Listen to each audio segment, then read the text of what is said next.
بسم اللہ الرحمن الرحیم۔ السلام علیکم۔ میرا نام عثمان ہے۔ آج میں جو کہانی سنا رہا ہوں یہ کہانی ایک عورت کی ہے، میری ماں کی اور ایک بیٹے کی جو اس عورت کا سب سے بڑا قرضدار تھا، لیکن وقت آنے پر اس کا سب سے بڑا مقروض بھی نکلا۔ میری زندگی کا آغاز یہ ایک حادثے سے ہوا۔ میں 3 سال کا تھا جب میرے والد کا انتقال ہوا۔ اس عمر میں شاید موت کا مطلب نہیں جانتا تھا، لیکن مجھے یاد ہے کہ گھر کے آنگن میں ہر طرف لوگ رو رہے تھے۔ ماں کے چہرے پر ایک عجیب سکوت تھا، آنکھیں سرخ مگر مضبوطی سے آنسو روکے ہوئے۔ شاید اس وقت بھی انہوں نے طے کر لیا تھا کہ اپنے بیٹے کے سامنے کمزوری نہیں دکھانی۔ وقت گزرتا گیا۔ ابا کے جانے کے بعد خاندان والے بار بار ماں کو سمجھاتے، بیٹی تم ابھی جوان ہو، خوبصورت ہو، تمہاری زندگی پڑی ہے، دوبارہ شادی کر لو، یہ بچہ بھی کسی کے سائے میں پل جائے گا۔ نہ مسکرا کر خاموش ہو جاتے۔ ایک دن میں نے انہیں ماموں کے کمرے سے نکلتے دیکھا، آنکھوں میں نمی تھی۔ بعد میں پتہ چلا ماموں نے کہا تھا دوسری شادی کر لو ورنہ تمہارا گزارا نہیں ہوگا۔ ماں نے صاف انکار کر دیا تھا۔ ایک رات میں نے ماں سے پوچھا، امی آپ شادی کیوں نہیں کرتی؟ انہوں نے میرا سر سہلاتے ہوئے کہا، بیٹا اگر میں شادی کروں اور تمہارا نیا باپ تمہارے ساتھ اچھا سلوک نہ کرے تو میں یہ رسک نہیں لے سکتی۔ تم میری سب سے بڑی ذمہ داری ہو اور میرا سب کچھ بھی۔ ماں نے میکے کا گھر چھوڑ کر ابا کے گھر میں رہنا شروع کر دیا۔ چھوٹا سا مکان تھا لیکن وہ اسے جنت بنا دیتی تھی۔ دن رات سلائی مشین کی آواز گونجتی رہتی۔ کبھی گاؤں کی عورتیں کپڑے لاتی تھیں، کبھی محلے والے۔ وہ اپنے نرم ہاتھوں کو سوئی دھاگے سے زخمی کر لیتی تھیں، لیکن ایک بار بھی شکوہ نہیں کیا۔ میں بھی چھوٹا تھا لیکن میری ہر ضد پوری ہوتی۔ ایک بار محلے کے بچوں کے پاس نئے جوتے دیکھ کر میں رو پڑا۔ ماں نے اگلے دن میرے لیے بالکل ویسے ہی جوتے لے آئے۔ بعد میں پتہ چلا وہ رات بھر کپڑے سی کر پیسے جمع کر رہی تھیں۔ میں جب کھیل کے بعد تھکا ہارا آتا، ماں میرے لیے ٹھنڈا پانی رکھتی، پھر پیار سے پوچھتی کھانے میں کیا کھاؤ گے؟ مجھے کبھی احساس نہیں ہوا کہ ہمارے گھر میں حالات کتنے تنگ ہیں۔ ماں نے غربت کی دیوار اتنی اونچی کھڑی کر دی تھی کہ میری معصوم آنکھیں اسے دیکھ ہی نہیں سکی۔ ایک دن میں نے دیکھا ماں سلائی مشین کے پاس بیٹھی کپڑوں کا ڈھیر سل رہی ہیں۔ میں نے کہا، امی آپ تھک گئی ہیں، آرام کر لیں۔ وہ مسکرا کر بولی، تھکن تو اس وقت محسوس ہوتی ہے جب انسان کسی اپنے کے لیے کچھ نہ کر سکے۔ جب میں تمہارے لیے کام کرتی ہوں تو تھکن خوشی میں بدل جاتی ہے۔ مجھے یاد ہے ایک بار اسکول میں فیس دینے کا دن آیا۔ میں نے ڈرتے ڈرتے کہا، امی کل فیس دینی ہے۔ انہوں نے کچھ نہیں کہا۔ اگلی صبح میں نے دیکھا وہ ایک پرانی چاندی کی والی غائب ہے۔ تبھی مجھے سمجھ نہیں آئی، لیکن اب پتہ ہے وہ فیس کے پیسے کیسے آئے تھے۔ گھر کے باہر جب لوگ انہیں کہتے ایسی زندگی کیسے چلے گی، تمہارا کوئی سہارا نہیں ہے، وہ صرف ایک جملہ کہتی، میرا سہارا میرا بیٹا ہے۔ یہ سن کر میں سینہ چوڑا کر لیتا، لیکن شاید تب نہیں جانتا تھا کہ ایک بیٹے کو یہ سہارا بننے کے لیے کیا کچھ کرنا پڑتا ہے۔ رات کو جب سب سو جاتے، میں اکثر ماں کو کھڑکی کے پاس بیٹھا آسمان کی طرف دیکھتے دیکھتا۔ کبھی سوچتا شاید وہ ستاروں میں ابا کو ڈھونڈ رہی ہیں۔ ایک بار میں نے پوچھا، امی آپ کیا دیکھ رہی ہیں؟ وہ بولی، میں سوچ رہی ہوں کہ تم بڑے ہو کر کیا بنو گے، اور اللہ سے دعا مانگ رہی ہوں کہ تمہیں دنیا کا سب سکون ملے۔ گاؤں کے میلے میں، بازار میں، کہیں بھی جانا ہوتا، ماں میرا ہاتھ پکڑ کر رکھتی، جیسے ڈر ہو میں کھو نہ جاؤں۔ اور میں بس یہ سوچتا کہ کاش سب کی مائیں میری ماں جیسی ہوتی۔ وقت تیزی سے گزر رہا تھا۔ میں اسکول میں اچھے نمبر لا رہا تھا اور ماں کے چہرے پر فخر بڑھتا جا رہا تھا۔ ہر کامیابی پر وہ یوں خوش ہوتی جیسے کوئی خزانہ مل گیا ہو۔ میں اکثر سوچتا کیا دنیا میں کوئی اور ہے جو اپنی زندگی اپنی اولاد کے لیے یوں قربان کر دے۔ ایک دن میں کھیل کے بعد گھر آیا تو ماں نے کہا، بیٹا تمہاری پسند کی کھیر بنائی ہے۔ میں نے ہنس کر کہا، امی آپ دنیا کی سب سے اچھی ماں ہیں۔ انہوں نے مسکرا کر کہا، اور تم میری سب سے بڑی خوشی ہو۔ آج جب میں پیچھے مڑ کر دیکھتا ہوں تو وہ وقت روشنی کی طرح جگمگاتا ہے۔ ماں کے چہرے پر محنت کی لکیریں ضرور تھیں، مگر آنکھوں میں سکون تھا۔ سکون اس بات کا کہ وہ اپنے بیٹے کو بہتر زندگی دے رہی ہیں۔ لیکن یہ سکون ہمیشہ نہیں رہنا تھا۔ میں نہیں جانتا تھا کہ آنے والے دنوں میں میری ترجیحات بدل جائیں گے، اور وہی بیٹا جس پر ماں کو فخر تھا ایک دن اس کی آنکھوں میں آنسو لے آئے گا۔ مگر یہ اس وقت کی بات ہے جب میں بڑا ہو چکا تھا اور اپنی ماں کی قربانیوں کو بھول بیٹھا تھا۔ آج جب میں وہ دن یاد کرتا ہوں تو دل میں صرف ایک ہی جملہ گونجتا ہے۔ اس وقت مجھے لگتا تھا میری ماں دنیا کی سب سے اچھی ماں ہے، اور وہ واقعی تھی۔ زندگی کا سفر آہستہ آہستہ آگے بڑھ رہا تھا۔ پچھلی باتوں سے آگے چلوں تو اب میں اسکول کے بڑے کلاسز میں جا چکا تھا۔ گاؤں کے پرائمری اسکول سے آگے پڑھنے کے لیے ماں نے میرا داخلہ شہر کے کچے اسکول میں کرایا۔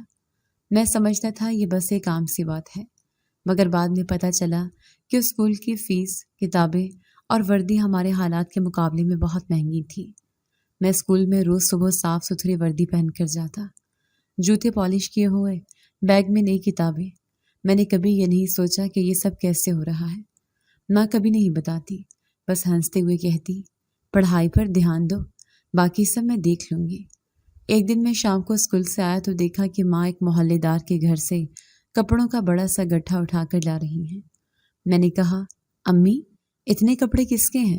بولی، یہ عید کے کپڑے ہیں، وقت پر سل جائیں تو تھوڑے زیادہ پیسے مل جائیں گے۔ میں نے ہنستے ہوئے کہا، آپ تو سب کی کپڑے والی آنٹی بن گئی ہیں۔ وہ مسکرا دی، مگر میں نے نہیں دیکھا کہ ان کے ہاتھوں پر سوئی کے نشان گہرے ہو چکے ہیں۔ جب میرا میٹرک کا امتحان آیا تو میں دن رات پڑھائی میں مصروف ہو گیا۔ ماں ہر وقت کہتی، بیٹا بس اچھے نمبر لے آنا، تمہارا آگے کا راستہ آسان ہو جائے گا۔ میں نے امتحان میں اچھے نمبر لیے۔ اس کامیابی پر ماں نے محلے کی 2 عورتوں کو بلا کر مٹھائی تقسیم کی۔ وہ دن میری یادوں میں ہمیشہ رہے گا، کیونکہ پہلی بار میں نے ماں کو اتنا ہنستے دیکھا تھا۔ میٹرک کے بعد کالج اور پھر یونیورسٹی کا مرحلہ آیا۔ یہ شہر کا ایک مشہور ادارہ تھا۔ داخلہ ملنا خوشی کی بات تھی، لیکن اس کی فیس اور دیگر اخراجات سن کر میں پریشان ہو گیا۔ میں نے ماں سے کہا، امی شاید ہم اتنی فیس برداشت نہ کر سکیں، کوئی عام کالج دیکھ لیتے ہیں۔ وہ فوراً بولی، نہیں، تم وہیں پڑھو گے جہاں تمہارا حق ہے، پیسے کی فکر مت کرو۔ میں نہیں جانتا تھا کہ ماں اس دوران کس کس سے ادھار لے رہی ہیں۔ کئی بار وہ زیورات گروی رکھتی تھیں اور وقت پر ادائیگی کے لیے دوسرے سلائی کا کام دگنا کر دیتی تھیں۔ میں صبح یونیورسٹی کے لیے نکلتا اور وہ کام کے لیے بیٹھ جاتی، پھر شام کو میں واپس آتا تو وہ بھی مشین پر ہوتی تھیں۔ یونیورسٹی کے دن میرے لیے نئے تجربات کا زمانہ تھے۔ وہاں کے طلباء مہنگے کپڑے پہنتے، اچھے موبائل استعمال کرتے۔ میں نے ماں سے کبھی ایسے چیزوں کی فرمائش نہیں کی، کیونکہ جانتا تھا کہ وہ پہلے ہی میری تعلیم کے لیے سب کچھ لگا رہی ہیں۔ مگر حیرت کی بات یہ تھی کہ ایک دن ماں نے خود کہا، بیٹا تمہارے دوستوں کے پاس اچھے فون ہیں، تمہارے پاس بھی ہونا چاہیے، یہ لو۔ میں نے تھوڑے پیسے جمع کیے ہیں۔ میں نے وہ فون لے لیا، مگر دل میں عجیب سا احساس تھا کہ یہ پیسے بھی شاید انہوں نے کہیں اور سے بچائے ہوں گے۔ وقت گزرتا گیا، ڈگری کا آخری سال آیا۔ میں نے پڑھائی کے ساتھ ساتھ نوکری تلاش کرنا شروع کر دی۔ کئی جگہ انٹرویو دیے اور آخر ایک دن خبر ملی کہ میں ایک بڑی کمپنی میں منتخب ہو گیا ہوں۔ وہ لمحہ میری زندگی کے یادگار لمحوں میں سے ایک تھا۔ میں بھاگتا ہوا گھر پہنچا، دروازہ کھولا اور کہا، امی مجھے نوکری مل گئی ہے۔ ماں جیسے ہوا میں اڑنے لگی۔ انہوں نے میرا منہ چوما، ماتھا چوما اور بار بار کہتی رہی، میرا بیٹا اب کمانے لگا ہے، میرا بیٹا کامیاب ہو گیا ہے۔ اس دن انہوں نے محلے میں سب کو بتا دیا کہ ان کا بیٹا اب نوکری پر لگ گیا ہے۔ نوکری کا پہلا دن بھی ایک الگ ہی خوشی لے کر آیا۔ صبح تیار ہو کر میں جب ماں کے پاس آیا تو انہوں نے میرے ہاتھ میں ایک چھوٹا سا تعویذ باندھا اور کہا، یہ دعا ہے، ہمیشہ تمہارے ساتھ رہے گی۔ میں نے ہنستے ہوئے کہا، امی یہ آج کل کے زمانے میں کون باندھتا ہے؟ مگر انہوں نے محبت سے کہا، بیٹا زمانہ بدلتا ہے، ماں کی دعا نہیں بدلتی۔ پہلی تنخواہ آئی تو میں نے فیصلہ کیا کہ ماں کو کوئی قیمتی چیز دوں۔ میں ایک دکان پر گیا اور ان کے لیے گرم شال خریدی۔ جب میں نے وہ شال ان کے گلے میں ڈالی تو انہوں نے آنکھوں میں آنسو لیے کہا، یہ تمہاری کمائی کا پہلا تحفہ ہے، میں اسے زندگی بھر سنبھال کر رکھوں گی۔ اب میں کما رہا تھا اور ماں کی آنکھوں میں سکون نظر آتا تھا۔ وہ اکثر رات کو بیٹھ کر مجھ سے باتیں کرتی، بیٹا تمہیں ایک دن بہت بڑا آدمی بننا ہے، ایسا کہ لوگ تم پر فخر کریں۔ میں ہنس کر کہتا، امی آپ کی دعائیں ہیں، سب ہو جائے گا۔ ایک دن کھانے کے بعد ماں نے کہا، بیٹا میں نے زندگی بھر تمہارے لیے کام کیا، اب چاہتی ہوں کہ تم آرام سے زندگی گزارو، شادی کے بارے میں سوچو۔ میں نے بات ٹال دی، لیکن دل میں سوچا کہ واقعی اب وقت آ گیا ہے کہ ماں کو وہ سکون دوں جس کی وہ برسوں سے مستحق ہے۔ اس وقت مجھے ذرا بھی اندازہ نہیں تھا کہ آنے والے دنوں میں سب کچھ بدل جائے گا۔ ماں نے جن خوابوں کو برسوں سنبھال کر رکھا وہ خواب پورے ہونے کے قریب لگ رہے تھے، مگر قسمت کا حساب کچھ اور تھا۔ اس وقت بس اتنا تھا کہ ماں کو مجھ پر فخر تھا اور میں خود کو دنیا کا خوش قسمت ترین بیٹا سمجھتا تھا۔ نوکری کے ابتدائی دنوں میں سب کچھ نیا اور دلچسپ لگ رہا تھا۔ دفتر میں ہر کوئی اپنے کام میں مصروف رہتا، مگر کچھ چہرے ایسے ہوتے ہیں جن پر نظر خود بخود جا کر ٹھہر جاتی ہے۔ میرے لیے وہ چہرہ افرا کا تھا۔ وہ ہمیشہ وقت پر آتی، صاف ستھرے لباس میں اور چہرے پر ایک خاص اعتماد لیے ہوئے۔ شروع میں صرف سلام دعا تھی، مگر آہستہ آہستہ بات چیت بڑھنے لگی۔ دوپہر کے کھانے کے وقت وہ اکثر اپنے ڈبے میں سے مجھے بھی کچھ دے دی تھی۔ میں مذاق میں کہتا، یہ سب تم نے خود بنایا ہے یا آرڈر کیا ہے؟ وہ ہنس کر کہتی، یہ سب میرے ہاتھ کا ہے، لیکن زیادہ تعریف مت کرنا ورنہ روز نہیں ملے گا۔ کچھ مہینے گزرے، ہم دونوں کے درمیان ایک خاص قربت پیدا ہو گئی۔ ایک دن میں نے ہمت کر کے کہا، افرا، مجھے تم پسند ہو، کیا تم میرے ساتھ اپنی زندگی گزارنا چاہو گی؟ وہ تھوڑی دیر خاموش رہی، پھر آہستہ سے بولی، عثمان، میں بھی تمہیں پسند کرتی ہوں، لیکن یہ فیصلہ آسان نہیں ہوگا۔ گھر آ کر سب سے پہلے میں نے ماں کو بتایا، امی، مجھے ایک لڑکی پسند ہے، افرا نام ہے اس کا۔ ماں کی آنکھیں چمک اٹھیں، بیٹا تم خوش ہو نا؟ میں نے کہا، جی امی، بہت خوش ہوں۔ انہوں نے فوراً کہا، تو پھر دیر کس بات کی، ہم رشتہ لے کر جائیں گے۔ اگلے ہی ہفتے ماں اور میں افرا کے گھر گئے۔ ان کا گھر صاف ستھرا مگر ماحول تھوڑا سنجیدہ تھا۔ افرا کے والد نے رسمی اسلام دعا کے بعد کہا، دیکھیں، ہمیں آپ کا بیٹا پسند ہے، لیکن ایک مسئلہ ہے، ہم غیر برادری میں شادی نہیں کرتے۔ ماں نے نرمی سے کہا، بھائی صاحب، زمانہ بدل گیا ہے، خوشیاں برادری نہیں دیکھتی۔ مگر وہ ٹس سے مس نہ ہوئے۔ میں خاموش بیٹھا تھا، دل میں ایک ہی بات چل رہی تھی کہ میں افرا کے بغیر شادی نہیں کروں گا۔ واپس آ کر میں نے ماں سے کہا، امی، میں اسی سے شادی کروں گا، چاہے کچھ بھی ہو جائے۔ ماں نے میرے کندھے پر ہاتھ رکھا، بیٹا، اگر تم نے فیصلہ کیا ہے تو میں تمہاری ساتھ ہوں۔ اس کے بعد کئی ہفتے ماں نے کوششیں جاری رکھی۔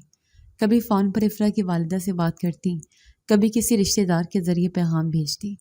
وہ ہر بار یہی کہتی، میرا بیٹا تمہاری بیٹی کو خوش رکھے گا، تم ایک بار ہاں کر دو۔ آخرکار ایک دن افرا کا فون آیا، عثمان، بابا مان گئے ہیں، بس شرط یہ ہے کہ شادی سادگی سے ہوگی۔ میں نے فوراً ماں کو خوشخبری سنائی۔ ماں نے اللہ کا شکر ادا کیا اور کہا، بیٹا، میں چاہتی ہوں کہ تمہاری شادی یادگار ہو، سادگی میں بھی خوشیوں کی کمی نہیں ہونی چاہیے۔ شادی کی تیاری شروع ہو گئی۔ ماں ہر کام خود دیکھتی تھی، کپڑوں سے لے کر کھانے تک ہر چیز میں ان کی محنت نظر آتی تھی۔ میں کہتا، امی، آپ اتنی فکر کیوں کر رہی ہیں؟ میں سب سنبھال لوں گا۔ وہ مسکرا کر کہتی، یہ دن زندگی میں ایک بار آتا ہے، میں چاہتی ہوں تمہاری دلہن کا استقبال سب سے اچھے طریقے سے ہو۔ افرا کی طرف سے مہندی کا فنکشن رکھا گیا۔ وہاں میں پہلی بار اسے دلہن کے لباس میں دیکھ رہا تھا۔ دل میں عجیب سا سکون تھا کہ سب رکاوٹیں ختم ہو گئی ہیں۔ ماں بھی ساتھ تھی اور ہر آنے والے سے کہتی، یہ ہے میری بہو، دعا دیں اسے خوشیوں بھری زندگی ملے۔ شادی کا دن آیا تو گھر مہمانوں سے بھرا ہوا تھا۔ ماں صبح سے کام میں مصروف تھی۔ میں نے کہا، امی، آپ آرام کر لیں، آپ نے تو سب کچھ پہلے سے تیار کر رکھا ہے۔ وہ بولی، آرام تو بعد میں کروں گی، آج کا دن میرا بیٹا دلہا بن رہا ہے۔ بارات نکلی، ڈھول کی آواز گونج رہی تھی۔ ماں نے میرا شانہ تھپ تھپایا، بیٹا، اللہ تمہیں خوش رکھے، تمہارا گھر بسائے۔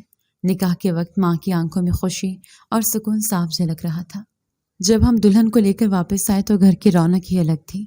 ماں نے دروازے پر لال دوپٹہ اوڑھ کر استقبال کیا، روایتی رسومات خوش دلی سے ادا کی اور بار بار کہتی، میرا بیٹا آج مکمل ہو گیا ہے۔ اس رات جب سب مہمان جا چکے تھے، ماں میرے کمرے کے دروازے پر آئیں اور آہستہ سے بولی، بیٹا، میں نے اپنی دعا پوری ہوتے دیکھ لی، اب بس تم دونوں خوش رہو۔ میں نے ان کا ہاتھ پکڑ کر کہا، امی، آپ نے میرے لیے سب کچھ کیا، یہ خوشی آپ کی دعا کا نتیجہ ہے۔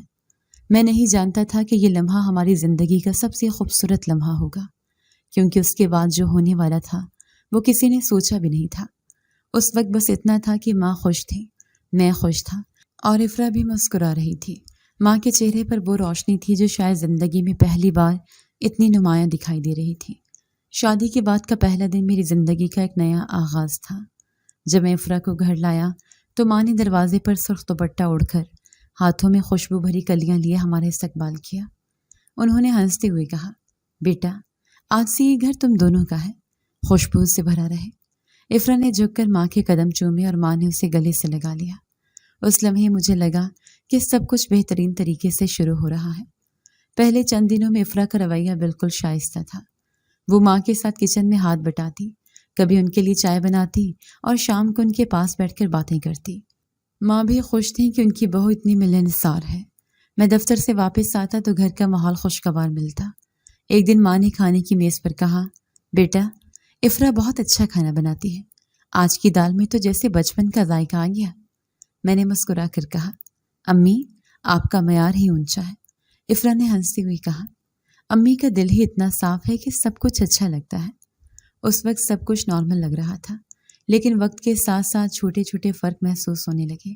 دفتر سے واپسی پر پہلے میں سیدھا ماں کے کمرے میں جا کر حال احوال پوچھتا تھا، اب زیادہ تر سیدھا اپنے کمرے کی طرف جاتا۔ کبھی کہتا، امی آج تھک گیا ہوں، بعد میں بیٹھوں گا۔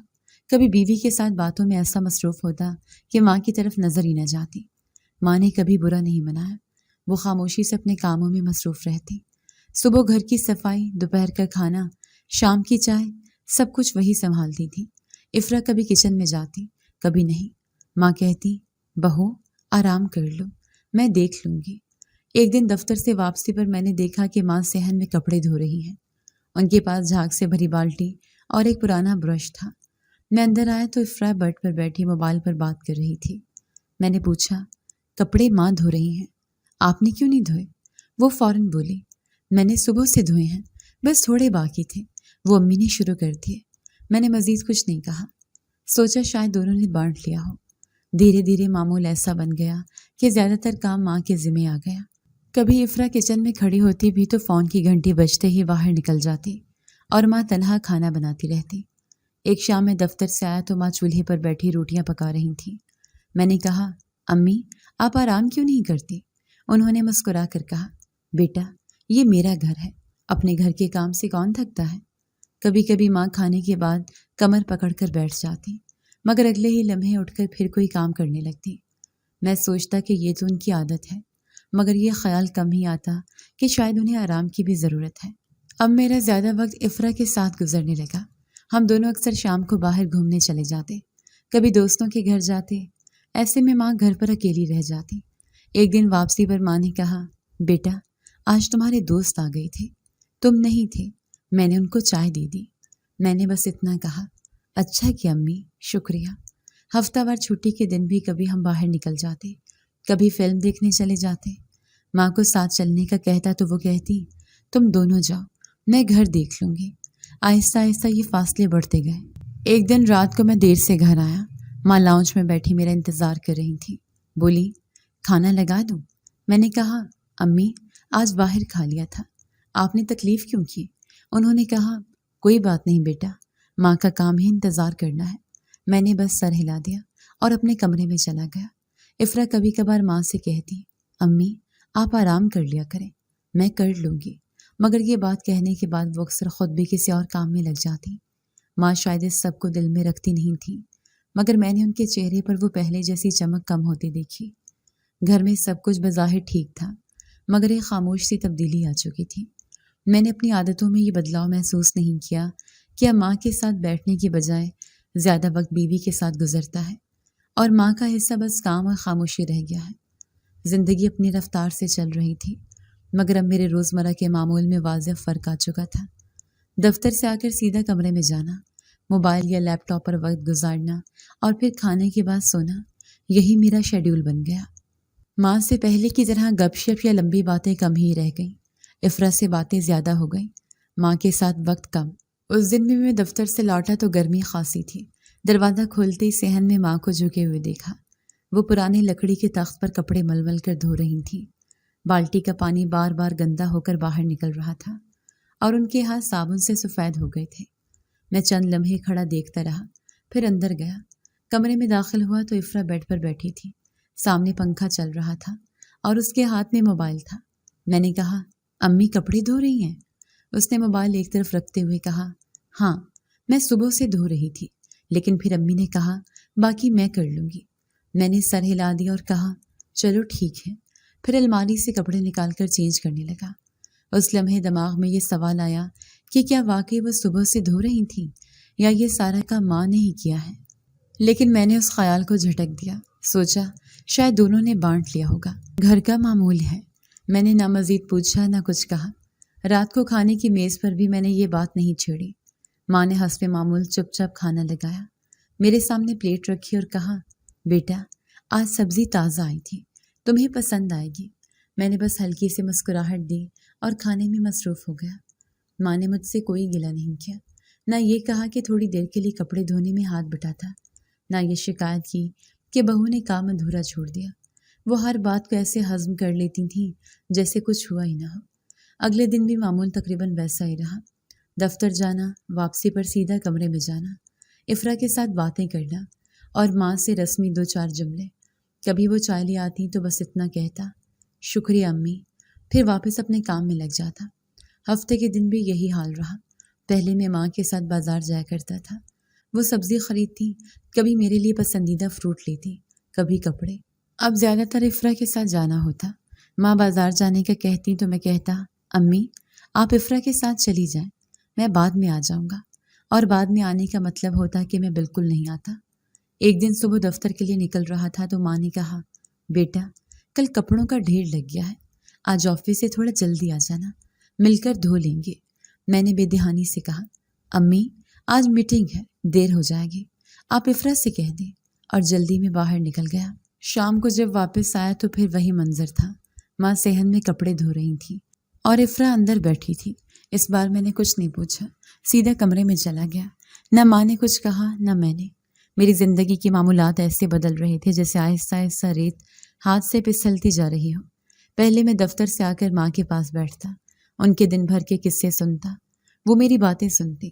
اب ان کی خاموشی اور میری لاپرواہی کے درمیان ایک فاصلہ بن چکا تھا۔ افرا کے ساتھ وقت گزارنا، باہر کھانے جانا، کبھی دوستوں کے ساتھ محفلیں، یہ سب میری ترجیحات بن گئی۔ ماں کا وقت کم ہو گیا، مگر میں نے کبھی یہ سوچا ہی نہیں کہ یہ کمی وہ محسوس کر رہی ہیں یا نہیں۔ ایک شام میں باہر جانے کی تیاری کر رہا تھا تو ماں نے کہا بیٹا کھانے پر رک جاؤ، میں نے تمہاری پسند کے کوفتے بنائے ہیں۔ میں نے ہنستے ہوئے کہا امی آج پلان بنا ہوا ہے، کل کھا لوں گا۔ ان کے چہرے پر لمحے بھر کو ایک سایہ سا آیا، مگر وہ فوراً بولی ٹھیک ہے بیٹا، کل کے لیے رکھ دوں گی۔ کل آیا تو بھی میں دیر سے آیا اور وہ کوفتے فریج میں پڑے رہ گئے۔ ماں نے کچھ نہیں کہا، بس اگلے دن وہ کوفتے افرا اور اپنے لیے گرم کر کے کھا لیے۔ یہ سب معمول کی باتیں لگتی تھیں، مگر دراصل یہ وہ لمحے تھے جہاں ایک بیٹے اور ماں کے درمیان فاصلے مزید بڑھ رہے تھے۔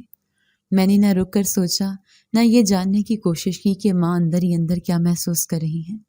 ان کی خاموشی میرے لیے ایک عادت بن گئی تھی اور میں اس عادت کو بدلنے کی کوئی کوشش نہیں کر رہا تھا۔ اس دن دفتر سے لوٹتے ہوئے دل میں ایک عجیب سا بوجھ محسوس ہو رہا تھا۔ گھر کا دروازہ کھولا تو اندر سناٹا تھا۔ لاؤنج سے ہلکی سی کراہنے کی آواز آئی۔ ماں کے کمرے میں گیا تو دیکھا وہ بستر پر لیٹی ہوئی ہے، سر پر ہاتھ رکھے ہوئے اور سانس پھولی ہوئی۔ میں نے گھبرا کر کہا امی کیا ہوا؟ کمزور سی آواز میں بولی بیٹا صبح سے طبیعت ٹھیک نہیں، ہاتھ اور پاؤں سن ہو رہے ہیں۔ میں نے فوراً افرا کو بلایا، چلو امی کو اسپتال لے جانا ہے۔ وہ کمرے میں آئی، موبائل ہاتھ میں تھا اور ہلکی سی خفگی کے ساتھ بولی ابھی میں تو کھانا بنانے لگی تھی۔ میں نے سخت لہجے میں کہا کھانے کا بعد میں دیکھ لینا، پہلے ہسپتال چلتے ہیں۔ ہم جلدی سے ماں کو گاڑی میں بٹھا کر ہسپتال پہنچے۔ ڈاکٹر نے کچھ ٹیسٹ کیے اور کہا انہیں فالج کا اٹیک ہوا ہے، ایک طرف کا جسم مفلوج ہو گیا ہے، فوری علاج ضروری ہے ورنہ حالت مزید بگڑ سکتی ہے۔ یہ سن کر جیسے زمین میرے قدموں تلے سے نکل گئی۔ ماں کو 2 دن ہسپتال میں رکھا گیا۔ اس دوران میں زیادہ تر وقت ان کے پاس رہتا، لیکن افرا اکثر کمرے کے ایک کونے میں بیٹھی موبائل استعمال کرتی رہتی۔ ایک دن میں نے کہا ذرا امی کا ہاتھ پکڑ لو، میں ڈاکٹر سے مل کر آتا ہوں۔ وہ چہرے پر بیزاری لیے بولی میں نے نرس نہیں بننا، تم جا رہے ہو تو نرس کو بلا لو۔ ڈسچارج کے دن ڈاکٹر نے کہا اب انہیں گھر پر مکمل آرام اور مسلسل دیکھ بھال کی ضرورت ہے۔ کھانے پینے سے لے کر اٹھنے بیٹھنے تک سب میں مدد کرنی ہوگی۔ میں نے اس بات میں سر ہلایا، لیکن دل میں یہ سوال گونج رہا تھا کہ کیا افرا یہ سب کرے گی؟ گھر پہنچے تو افرا نے فوراً کہا، دیکھو میں تو صبح سے شام ان کے ساتھ نہیں بیٹھ سکتی، میرا بھی اپنا وقت ہے۔ میں نے نرمی سے کہا، افرا یہ میری ماں ہے، اب ان کا کوئی سہارا ہم دونوں ہیں۔ اس نے کندھے اچکا کر کہا، تم سنبھالو نا، میں نے کب منع کیا ہے، لیکن ہر وقت یہ بوجھ مجھ پر مت ڈالو۔ کچھ دن میں خود ہی ماں کے لیے کھانا گرم کرتا، انہیں پانی پلاتا، لیکن دفتر بھی جانا ہوتا، اس لیے سب سنبھالنا مشکل ہونے لگا۔ ایک شام میں نے کہا، میرا خیال ہے ہمیں ایک ماسی رکھ لینی چاہیے، وہ امی کی دیکھ بھال کر دے گی۔ افرا فوراً چونک گئی، ماسی؟ اور پھر گھر میں دن بھر کوئی غیر عورت گھومتی رہے، مجھے یہ بالکل پسند نہیں۔ میں نے سمجھانے کی کوشش کی، دیکھو یہ غیر نہیں ہوگی، ہم کسی بھروسے والے سے رکھیں گے، لیکن اس نے صاف انکار کر دیا۔ میرا مزاج جانتے ہو، میں کسی اجنبی پر بھروسہ نہیں کر سکتی۔ اس کے بعد میں نے کچھ دن خود ہی سب کچھ کرنے کی کوشش کی، ناشتہ کرتا، دوپہر کو واپسی پر دوائی دیتا اور رات کو کھانا، لیکن اکثر دیر ہو جاتی اور ماں کھانے کے لیے انتظار کرتی رہتی۔ ایک دن میں دفتر میں تھا کہ ماں کا فون آیا، آواز میں تھکن تھی، بیٹا پانی پلانا تھا، لیکن تم نے کہا تھا جلدی آؤ گے۔ میں انتظار کرتی رہی، اس لمحے دل میں کسک ہوئی، مگر اگلے ہی پل افرا کا فون آیا کہ شام کو باہر چلیں گے، اور میں نے ماں کے انتظار کو پیچھے چھوڑ کر پلان بنا لیا۔ گھر آ کر دیکھا تو ماں چپ چاپ لیٹی تھی۔ میں نے پوچھا، امی کچھ کھایا؟ انہوں نے کہا، ہاں، افرا نے چائے دے دی تھی۔ افرا نے فوراً کہا، میں نے جتنا کر سکتی ہوں کر دیا، باقی تم سنبھالو۔ اب ماں کی خاموشی اور افرا کی بے رخی کے درمیان میں ہر روز پھنسنے لگا تھا۔ سوچتا اگر ماسی آ جاتی تو سب آسان ہو جاتا، لیکن افرا کو کیسے مناؤں؟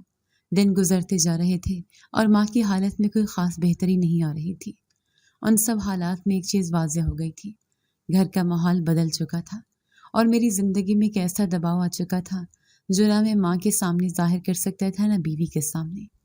ماں کی بیماری اور گھر کے کاموں کا بوجھ دن بدن بڑھتا جا رہا تھا۔ میں صبح سے شام تک دفتر میں ہوتا، واپس آ کر کبھی ماں کو دیکھتا، کبھی افرا کو، اور دونوں کے بیچ ایک انجانا تناؤ محسوس ہوتا۔ چھوٹی چھوٹی باتوں پر افرا کا موڈ خراب رہنے لگا تھا۔ ایک شام دفتر سے گھر لوٹا تو افرا کمرے میں بیٹھی تھی، چہرے پر سختی تھی۔ جیسی میں اندر آیا، اس نے بغیر کسی تمہید کے کہا، بات سنو، یہ سلسلہ زیادہ دن نہیں چلے گا۔ میں نے حیرانی سے پوچھا، کون سا سلسلہ؟ وہ غصے سے بولی، یہ روز کا ماں کا جھنجٹ، میں ان کی نرس نہیں ہوں، یا تو تم ان کو کسی اور کے پاس بھیج دو یا میں اپنے مائکے چلی جاؤں گی۔ میں کچھ لمحے خاموش رہا، پھر کہا، افرا یہ میری ماں ہے، کہاں بھیج دوں؟ وہ ہنسی، مگر وہ ہنسی طنزیہ تھے، تو پھر تم مجھے ہی بھیج دو، میں نہیں کر سکتی یہ سب۔ یہ بات وہ پہلے بھی کہہ چکی تھی، لیکن اس بار لہجے میں آخری حد کی سختی تھی۔ میں نے سمجھانے کی کوشش کی، دیکھو تھوڑا صبر کرو، حالات بہتر ہو جائیں گے، مگر اس نے صاف جواب دیا، میں صبر نہیں کر سکتی، فیصلہ کر لو، ماں یا میں۔ میرے اندر غصہ اور بے بسی دونوں اکٹھے ہو رہے تھے۔ کچھ لمحوں کے لیے مجھے لگا جیسے میرا دم گھٹ رہا ہو۔ میں نے کہا، تم میں ایسا الٹیمیٹم دے کر میرے سامنے کیا ثابت کرنا چاہتی ہو؟ اس نے کہا، بس ایک سیدھی سی بات کر رہی ہوں، تمہاری زندگی آسان ہو جائے گی۔ بات ختم ہوئی اور وہ اگلے ہی دن اپنے مائکے چلی گئی۔ جاتے وقت ایک لفظ بھی نہیں کہا۔ میں دروازے پر کھڑا دیکھتا رہا اور وہ گاڑی میں بیٹھ کر چلی گئی۔ گھر میں عجیب سا سکوت چھا گیا۔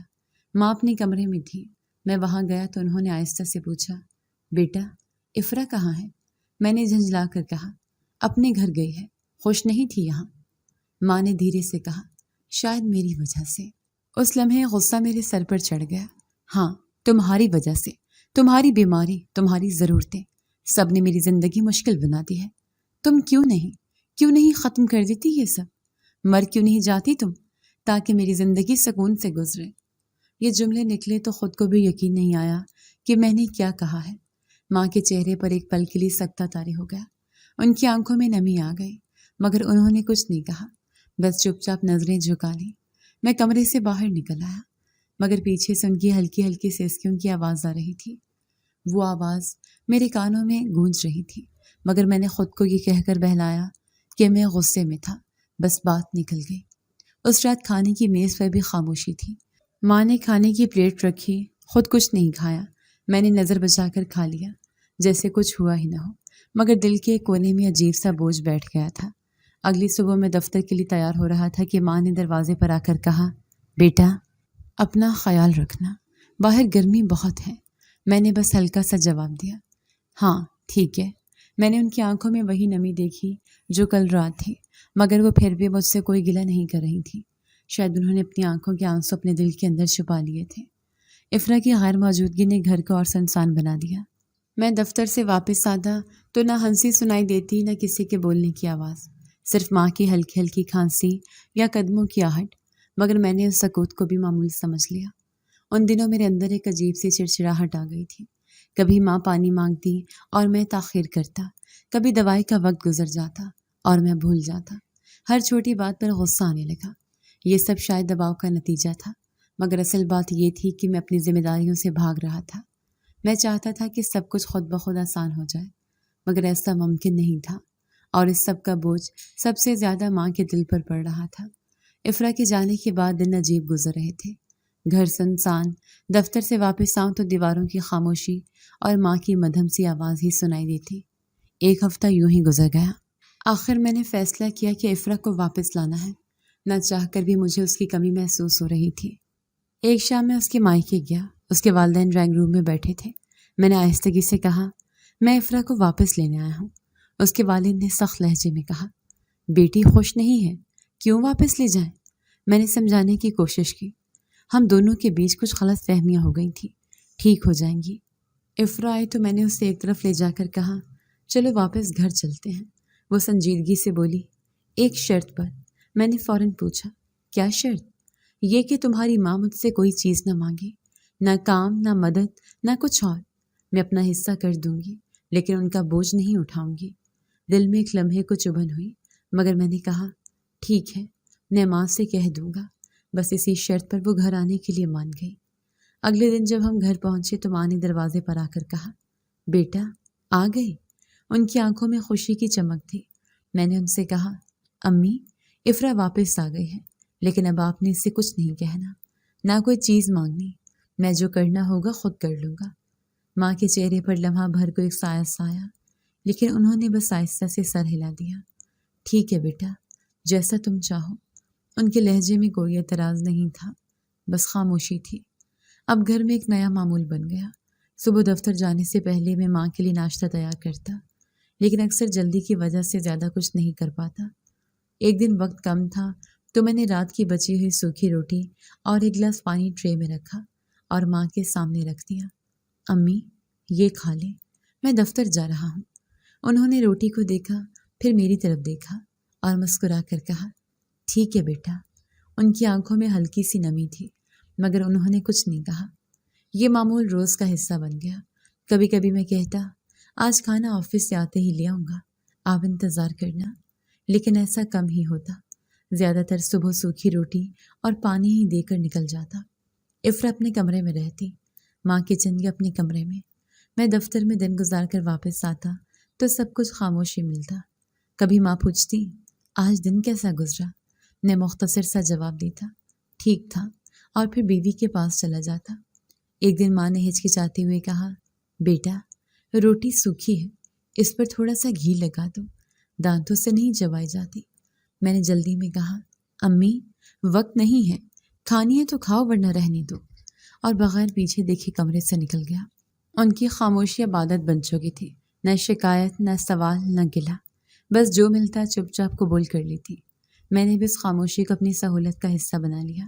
یہ سب چلتا رہا، اور میں نے کبھی سوچا ہی نہیں کہ یہ معمول کب اور کہاں لے جا کر رکے گا۔ مجھے بس یہ سکون تھا کہ افرا واپس آ گئی ہے، باقی سب بعد میں دیکھا جائے گا۔ صبح دفتر جانے کی جلدی تھی۔ کچن میں گیا، رات کی بچی ہوئی روٹیاں پلیٹ میں رکھی، ایک گلاس پانی بھرا اور ماں کے کمرے میں لے گیا۔ امی یہ رکھ رہا ہوں، آپ ناشتہ کر لینا۔ ماں نے پلیٹ پر نظر ڈالے، پھر آہستگی سے کہا، بیٹا روٹی بہت سوکھی ہے، اگر اس پر تھوڑا سا گھی لگا دو تو آسانی سے کھا لوں گی، دانتوں سے نہیں چبائی جاتی۔ میں نے جلدی میں جھنجھلا کر کہا، امی میرے پاس اتنا وقت نہیں ہے، کھانی ہے تو کھا لیں ورنہ چھوڑ دیں۔ اور یہ کہہ کر میں کمرے سے باہر نکل آیا۔ دروازے سے نکلتے وقت ایک لمحے کے لیے ان کی آنکھوں میں وہ خاموش سا دکھ تھا، مگر خود کو یہ کہہ کر نظر انداز کر دیا کہ میں مصروف ہوں، یہ سب بعد میں بھی ہو سکتا ہے۔ دن معمول کے مطابق گزر گیا۔ شام کو گھر آیا تو دیکھا پلیٹ وہیں رکھی ہے، روٹی ویسے ہی پڑی ہے۔ میں نے کہا، امی آپ نے کچھ کھایا نہیں؟ انہوں نے دھیرے سے جواب دیا، بھوک نہیں تھی بیٹا۔ اگلی صبح بھی یہی ہوا۔ میں نے پھر رات کی روٹی رکھی اور پھر وہی خاموشی۔ اس بار میں نے پوچھا بھی نہیں کہ انہوں نے کھایا یا نہیں۔ دفتر کی فائلیں اور موبائل کی مصروفیت زیادہ اہم لگ رہی تھی۔ 2 دن گزر گئے اور دونوں دن پلیٹ اسی طرح رکھی رہتی۔ کبھی روٹی خشک ہو کر سخت ہو جاتی، کبھی پانی کا گلاس بھی ویسے ہی رہتا۔ میں بغیر سوچے بس پرانی روٹی اٹھاتا اور ٹوکری میں رکھ دیتا، جیسے یہ کوئی معمول کی چیز ہو۔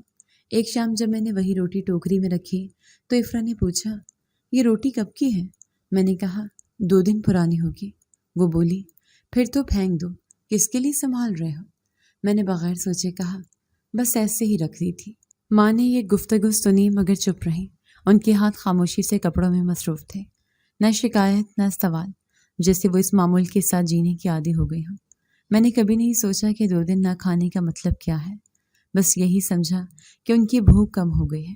خود کو تسلی دیتا رہا کہ شاید بیماری کی وجہ سے کھانا کم کر دیا ہو۔ اس دوران افرا اکثر کمرے میں بیٹھی موبائل پر مصروف رہتی۔ ایک شام اس نے مجھ سے پوچھا، یہ ٹوکری میں پرانی روٹیاں کیوں رکھی ہیں؟ میں نے جواب دیا، امی نے نہیں کھائیں، بس رکھ دی ہیں۔ افرا نے بے دلی سے کہا، پھینک دو نا، 2 دن پرانی ہیں۔ میں نے ہلکے سے کہا، پھینک دوں گا، مگر حقیقت یہ تھی کہ میں نے بس وہیں چھوڑ دی، جیسے یہ معمول کا حصہ ہو۔ ماں ان 2 دنوں میں تقریباً خاموش رہی، نہ کچھ مانگا نہ کوئی بات کی۔ میں نے بھی تو پوچھا نہ یہ سوچا کہ 2 دن تک کچھ نہ کھانے کا مطلب کیا ہوتا ہے۔ بس یہ سمجھا کہ شاید وہ بھوک محسوس نہیں کر رہی۔ ایک رات جب میں پانی پینے کے لیے کچن میں گیا تو دیکھا ماں کے کمرے کی لائٹ جل رہی ہے۔ اندر جھانکا تو وہ تکیے کے سہارے بیٹھی کھڑکی کے باہر دیکھ رہی تھی۔ میں نے کہا، امی آپ سوئی نہیں؟ انہوں نے آہستگی سے کہا، نیند نہیں آ رہی بیٹا۔ میں نے بس چلے سو جائیں کہا اور کمرے سے نکل گیا۔ اس لمحے بھی میں نے یہ نہیں پوچھا کہ وہ کیوں جاگ رہی ہیں۔ اگلی صبح بھی میں نے وہی پرانی عادت دہرائی۔ روٹیاں پلیٹ میں رکھی، ساتھ پانی کا گلاس رکھا اور ماں کے سامنے رکھ کر کہا، امی یہ کھا لے، مجھے دیر ہو رہی ہے۔ انہوں نے بس ایک نظر پلیٹ پر ڈالی اور آہستہ سے کہا، ٹھیک ہے بیٹا۔ میں کمرے سے نکل آیا، مگر اس بات کا اندازہ نہیں تھا کہ یہ 2 دن کا بھوکا رہنا کسی بڑے انجام کی طرف جا رہا ہے۔ 2 دن مسلسل ماں کا کچھ نہ کھانا اور میرا وہ پرانی روٹیوں کو بغیر سوچے سمجھے ٹوکری میں رکھ دینا، یہ سب اتنی خاموشی سے ہو رہا تھا کہ مجھے لگا جیسے یہ زندگی کا عام معمول ہے۔ میں نے کبھی نہیں سوچا کہ شاید یہ خاموشی خاموش احتجاج ہے، یا شاید ایک ایسی خاموش چیخ جو میں سننا ہی نہیں چاہتا تھا۔ اس دن دفتر سے واپسی پر تھکن کچھ زیادہ ہی تھی۔ گھر کا دروازہ کھولا تو عجیب سا سناٹا محسوس ہوا۔ لاؤنج میں قدم رکھتے ہی ماں کے کمرے کی طرف نظر گئی۔ دروازہ آدھا کھلا تھا۔ میں نے اندر جھانکا تو ماں بستر پر لیٹی ہوئی تھی۔ میں نے کہا، امی میں آ گیا ہوں۔ کوئی جواب نہیں آیا۔ آگے بڑھ کر ان کا کندھا ہلایا، مگر وہ ٹھنڈی ہو چکی تھی۔ ایک لمحے کے لیے دل جیسا رک گیا۔ ہاتھ ان کے چہرے کے قریب لے گیا۔ سانس نہیں تھی، آنکھیں بند، چہرے پر ایک عجیب سا سکون۔ کمرے میں رکھی پلیٹ پر وہی 2 دن پرانی روٹی رکھی تھی۔ پانی کا گلاس بھی ویسا ہی تھا۔ دل کے اندر ایک خیال بجلی کی طرح گونج گیا، کیا امی بھوک سے مر گئی ہیں؟ یہ سوچ آتے ہی دل میں ایک اور عجیب سا احساس ہوا۔ افرا سے جھگڑوں کی جو وجہ تھی وہ ختم ہو گئی۔ ایک لمحے کو اپنے آپ کو یہ سوچتے پایا کہ اب گھر میں سکون ہو جائے گا، کوئی جھگڑا نہیں ہوگا۔ یہ سوچ آتے ہی دل جیسے بوجھل بھی ہوا، مگر میں نے فوراً خود کو یہ کہہ کر بہلا لیا کہ یہ سب قسمت کا لکھا ہے۔ میں کچھ دیر وہیں بیٹھا رہا، پھر رشتہ داروں کو فون کیا۔ تھوڑی دیر میں لوگ آ گئے۔ گھر میں قرآن خوانی کی آوازیں گونجنے لگیں۔ عورتیں کمرے میں ماں کے پاس بیٹھی رو رہی تھیں۔ مرد کفن دفن کے انتظامات کر رہے تھے۔ کفن دفن کے انتظامات کیے گئے، رشتہ دار آئے، فاتحہ ہوئی، سب نے افسوس کا اظہار کیا۔ افرا نے بھی رسمی آنسو بہائے، مگر جلد ہی وہ اپنے معمول پر لوٹ آئے۔ گھر واقعی خاموش ہو گیا، لیکن یہ خاموشی عجیب سی تھی، ایک خالی پن، مگر ساتھ ہی ایک وقتی سکون بھی۔ 2 دن ایسے ہی گزر گئے۔ گھر میں ماحول خاموش تھا، لیکن اس خاموشی میں ایک عجیب سا سکون تھا۔ جیسے جھگڑوں کی بنیاد ہی ختم ہو گئی ہو۔ میں نے خود کو یہ باور کرایا کہ اب سب بہتر ہو جائے گا۔ 3 دن بعد دفتر میں کام کر رہا تھا کہ باس نے بلایا۔ کمرے میں داخل ہوا تو اس نے کہا، عثمان، کمپنی کی پالیسی میں تبدیلی ہوئی ہے، ہم کچھ ملازمین کو فارغ کر رہے ہیں، تمہارا نام بھی لسٹ میں ہے۔ یہ سن کر جیسے زمین کھسک گئی۔ میں نے کہا، سر لیکن کیوں؟ اس نے مختصر جواب دیا، یہ فیصلہ فائنل ہے، تمہیں 1 مہینے کی تنخواہ دے دی جائے گی۔ دفتر سے باہر نکلا تو ذہن میں ایک ہی خیال آیا، ماں کے جانے کے 2 دن بعد ہی نوکری چلی گئی۔ دل میں عجیب سا خوف سر اٹھانے لگا کہ شاید یہ سب کسی بد دعا کا نتیجہ ہے، مگر اس لمحے بھی میں نے اس خیال کو زیادہ دیر نہیں ٹھہرنے دیا اور خود کو یہ کہہ کر تسلی دی، یہ بس اتفاق ہے، زندگی میں ایسا ہو جاتا ہے۔ لیکن دل کے کسی کونے میں ایک ہلکی سی خالش بیٹھ گئی تھی جو ابھی خاموش تھی، مگر آنے والے دنوں میں مزید گہرے ہونے والی تھی۔ نوکری ختم ہونے کے بعد حالات تیزی سے بگڑنے لگے۔ پہلے تو میں نے سوچا کہ جلد ہی کوئی اور کام مل جائے گا، لیکن مہینے گزر گئے اور ہر جگہ سے مایوسی ہی ملی۔ جو تھوڑی بہت جمع پونجی تھی وہ بھی گھر کے اخراجات اور افرا کی فرمائشوں میں ختم ہونے لگی۔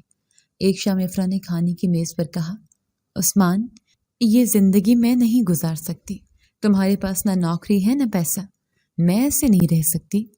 میں نے کہا، افرا، میں کوشش کر رہا ہوں، تھوڑا وقت دو۔ وہ طنزیہ ہنسی، وقت؟ تمہارے وقت کا مجھے کیا فائدہ؟ میں نے ٹھیکہ نہیں اٹھایا تمہاری غربت میں تمہارے ساتھ بیٹھنے کا۔ اگلے ہی دن وہ اپنا سامان باندھ کر مائکے چلی گئی۔ جاتے ہوئے بس ایک جملہ کہا، مجھے طلاق چاہیے۔ دروازہ بند ہوا تو گھر میں ایک دم سے خاموشی چھا گئی۔ یہ خاموشی اس دن سے بھی زیادہ بھاری تھی جب ماں گئی تھی۔ اب میں اکیلا تھا، کھانے کو کچھ نہیں، جیب خالی اور صحت بھی بگڑنے لگی۔ کمزوری بڑھتی جا رہی تھی، کبھی بخار، کبھی چکر۔ کئی دن تو ایسے گزرے کہ 2 وقت کی روٹی بھی نصیب نہ ہوئی۔ ایک دوپہر بھوک کے مارے کچن میں گیا، برتن خالی تھے، فریج میں کچھ نہیں۔ نظر ایک کونے میں رکھی ٹوکری پر پڑی، وہی پرانی سوکھی روٹی، جیسے وقت ایک لمحے کے لیے رک گیا۔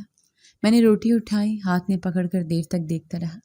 یہی منظر ماں کے کمرے میں بھی ہوتا تھا، یہی سوکھی روٹی میں نے خود ان کے سامنے رکھی تھی، اور آج وہی روٹی میرے سامنے تھی، جیسے کوئی خاموش سزا۔ دل کے اندر ایک عجیب سا احساس ابھرنے لگا۔ میں نے روٹی واپس ٹوکری میں رکھی اور سیدھا کمرے میں گیا۔ کرسی پر بیٹھ کر ماں کی تصویر کو دیکھا۔ شاید آپ کی بد دعا لگ گئی ہے، یا یہ بس میری اپنی غلطی کا نتیجہ ہے۔ اس لمحے فیصلہ کیا کہ ماں کی قبر پر جاؤں گا۔ کئی دن سے وہاں نہیں گیا تھا، سوچا شاید وہاں جا کر دل کا بوجھ ہلکا ہو جائے۔ میں نے الماری سے ایک پرانا شال نکالا، کندھوں پر ڈالا اور گھر سے نکل گیا۔ ذہن میں بس ایک ہی بات گونج رہی تھی کہ یہ سب انجام کی شروعات ہے، اور شاید اب واپس پلٹنے کا کوئی راستہ نہیں۔ اس لمحے دل جیسے مٹھی میں آ گیا۔ کرسی پر بیٹھ کر دیر تک اس روٹی کو دیکھتا رہا۔ ایسا لگا جیسے یہ روٹی مجھ سے سوال کر رہی ہو۔ اب سمجھ آیا بھوک کیا ہوتی ہے۔ میں نے روٹی واپس ٹوکری میں رکھی اور آہستہ آہستہ الماری سے ایک پرانا شال نکالا۔ فیصلہ کر لیا تھا کہ آج ماں کی قبر پر جاؤں گا۔ کئی دنوں سے وہاں نہیں گیا تھا، اور اب دل چاہ رہا تھا کہ سب کچھ ان کے سامنے کہہ دوں۔ دروازہ بند کیا، قبرستان کی طرف چل پڑا۔ ہر قدم پر ایسے لگ رہا تھا جیسے میں اپنے ہی کیے کا حساب دینے جا رہا ہوں۔ قبرستان کے دروازے پر پہنچا تو شام کا وقت تھا، سورج ڈھل رہا تھا اور فضا میں ایک عجیب سی سنجیدگی تھی۔ ہاتھ میں وہی پرانی سوکھی روٹی تھی جو میں کچن سے اٹھا کر لایا تھا۔ قدم آہستہ آہستہ ماں کی قبر کی طرف بڑھ رہے تھے۔ جب قبر کے پاس پہنچا تو گھٹنوں کے بل بیٹھ گیا۔ مٹی پر ہاتھ رکھا تو ٹھنڈک کا احساس ہوا، آنکھوں سے آنسو بہنے لگے۔ امی دیکھو، میں وہی روٹی لے کر آیا ہوں جو آپ کے سامنے رکھتا تھا، لیکن کھانے کے لیے نہیں، معافی مانگنے کے لیے۔ اور روٹی کو ہاتھ میں تھامے میں پھوٹ پھوٹ کر رونے لگا۔ یادیں ایک ایک کر کے ذہن میں آنے لگی، ماں کی مسکراہٹ، ان کی محنت، ان کی خاموشی، اور وہ لمحہ جب میں نے ان سے کہا تھا مر کیوں نہیں جاتی۔ دل جیسے سینے میں مچلنے لگا۔ اسی وقت ایک ہلکی سی ہوا چلی، لیکن اس ہوا میں خاص خوشبو تھی۔ یہ خوشبو عام نہیں تھی، جیسے کسی باغ کی مہک ہو یا کسی پاکیزہ جگہ کی خوشبو۔ میں نے آنکھیں بند کر کے محسوس کیا، دل میں ایک عجیب سا سکون اتر گیا۔ فوراً خیال آیا، یہ میری ماں کی قبر کی مٹی کی خوشبو ہے۔ میں نے آہستہ سے کہا، امی آپ جنت میں ہیں نا، آپ کو وہاں سکون ہے نا۔ آنکھوں سے بہتے آنسو میرے گالوں پر بہہ رہے تھے، لیکن دل میں یہ احساس جاگ رہا تھا کہ وہ واقعی جنت کی ہواؤں میں ہیں۔ کچھ دیر بعد میں نے دیکھا کہ امام مسجد قبرستان میں آ رہے ہیں۔ وہ میرے قریب آ کر بیٹھ گئے۔ بولے، بیٹا تم اکثر یہاں آتے ہو، خیریت ہے؟ میں نے لرزتی آواز میں کہا، مولوی صاحب میں نے اپنی ماں کے ساتھ بہت برا کیا، ان کی زندگی میں ان کی قدر نہیں کی، اب بس معافی چاہتا ہوں۔ وہ گہری سانس لے کر بولے، یہی تو ہم انسانوں کی سب سے بڑی غلطی ہے۔ جنت ہمارے پاس ہوتی ہے لیکن ہم اس کی قدر نہیں کرتے۔ جب وہ دنیا سے چلی جاتی ہیں تب ہمیں احساس ہوتا ہے، لیکن پھر کچھ نہیں کیا جا سکتا۔ میں نے روٹی دکھاتے ہوئے کہا، یہ وہی سوکھی روٹی ہے جو میں نے اپنی ماں کے سامنے رکھی تھی اور انہوں نے بھوک سے 2 دن کچھ نہیں کھایا۔ میری آواز ٹوٹ گئی۔ امام صاحب نے نرمی سے کہا، شاید تمہاری ماں تمہاری آخرت میں معاف کر دے، لیکن اس دنیا میں تمہیں اس پچھتاوے کے ساتھ ہی جینا پڑے گا۔ اس دن کے بعد میری زندگی بدل گئی۔ اب میں روز قبرستان آنے لگا، کبھی ماں کی قبر پر بیٹھ کر دیر تک باتیں کرتا، کبھی بس خاموش بیٹھا رہتا۔ ہر بار قبر کی مٹی کو ہاتھ لگاتا اور دل ہی دل میں کہتا، امی کاش ایک دن کے لیے واپس آ جائے، میں آپ کی خدمت کر سکوں۔ لیکن یہ کاش صرف الفاظ رہ گئے۔ میں جان چکا تھا کہ اب وہ پلٹ کر نہیں آئیں گے۔ اب میں جب بھی کسی کو دیکھتا جو اپنی ماں کے ساتھ سخت لہجہ استعمال کرتا، فوراً ٹوک دیتا، بھائی ماں سے نرمی سے بات کرو، وہ چلی گئی تو تمہارے پاس صرف پچھتاوا رہ جائے گا۔ قبر کے پاس بیٹھ کر میں اکثر یہ جملہ دہراتا، جیسے خود کو اور دنیا کو یاد دلا رہا ہوں، ماں باپ کی خدمت کر لو، ورنہ پچھتاوا زندگی بھر کا ساتھی بن جائے گا اور پھر سکون کا ایک پل بھی نصیب نہیں ہوگا۔ اس دن کی شام بھی ایسی ہی تھی۔ میں قبر پر بیٹھا، ہاتھ میں سوکھی روٹی لیے آسمان کی طرف دیکھ رہا تھا۔ لگ رہا تھا جیسے ماں کی دعا اب بھی میرے اوپر ہے، لیکن میری اپنی دعائیں خالی ہو چکی ہیں۔ والدین کی زندگی میں ان کی قدر اور خدمت کرو، کیونکہ ان کے جانے کے بعد صرف پچھتاوا رہ جاتا ہے۔ ماں باپ کی دعا جنت کا سایہ ہے، اس سایہ کے بغیر زندگی بے سکون ہو جاتی ہے۔ جی تو دوستو، کیسی لگی آپ کو ہماری آج کی کہانی؟ اپنی رائے کا اظہار ہمارے کمنٹس باکس میں ضرور کیجیے گا، اور اگر آپ کو ہماری ویڈیو پسند آئی ہے تو کر لیجیے ہمارے چینل کو سبسکرائب، ویڈیو کو لائک اور بیل آئیکن لازمی پریس کر لیجیے تاکہ ہر نئی آنے والی ویڈیو کا نوٹیفیکیشن آپ کو بر وقت موصول ہو سکے۔ ملتے ہیں ایسی ہی ایک سبق آموز کہانی کے ساتھ، تب تک کے لیے اللہ نگہبان۔